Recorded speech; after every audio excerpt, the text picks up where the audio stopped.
The President brought the Jobs Summit to a very unfortunate and unfortunately ill-informed close in his summary statements. The President is skeptical about shovel-ready projects. He said, the term shovel-ready, let's be honest, it doesn't always live up to its billing. Well, if he's talking about other than infrastructure, he's right. Department of Energy, they've managed to commit a tiny fraction of the money in the stimulus bill, and that which they have committed has created thousands of jobs. Yay! Unfortunately, they're jobs in China making windmills that will be shipped to the United States of America. Not exactly what we had in mind. Maybe the tax cuts? All across America, people every week are grateful for their tax cut. No, actually, they don't know that they get a minuscule reduction in their withholding, and that's what's supposed to rebuild our economy. There was 7 times as much money for tax cuts as there was for transportation infrastructure. Now, let's examine the President's statement a little further. I think he is very, very ill-advised by a prejudiced group of economic advisors who, for some reason, were frightened by infrastructure at a young age, perhaps. Whatever the reason, they hate it. Plain and simple.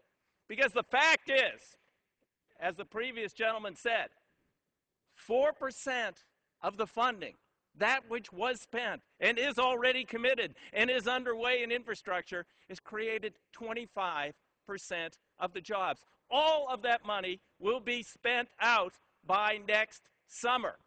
There are hundreds of billions of dollars in other programs that aren't being spent out so well. But the shovel-ready transportation infrastructure projects are going forward. We had a report last week. There's $49 billion more in bridge and highway projects. We have 160,000 bridges that need reconstruction across America. That's steel, that's concrete, that's construction jobs, that's engineering work, and there is no long lead time. There's no lengthy environmental review. We're replacing or rebuilding things that are already in place. In addition to that, there's many other road and highway projects of great merit. That can be committed within 120 days, $49 billion. It could take place next construction season. $16 billion in intermodal, port, and other access issues.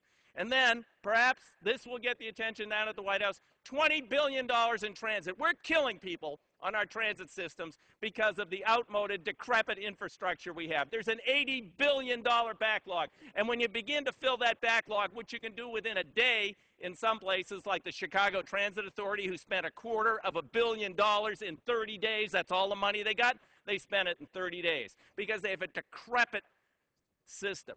They ordered things that create a huge multiplier effect and jobs across the economy. Transit vehicles, buses, then people who make parts for buses have jobs. We have Buy America provisions so the jobs aren't going to China like the DOE grants are. These are the kind of investments we need to be making. These things work. Now, why won't his advisors wake up and tell him the truth?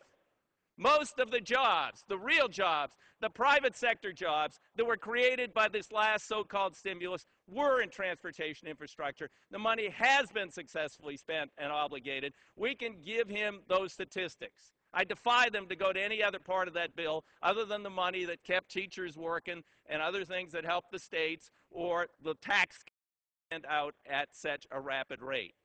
So it's time to reorient the thinking down there on the economic team at the White House. If we want to put America back to work next year, we need to dedicate more funds to rebuilding our decrepit infrastructure across this country. Get the huge multiplier effect we get with that.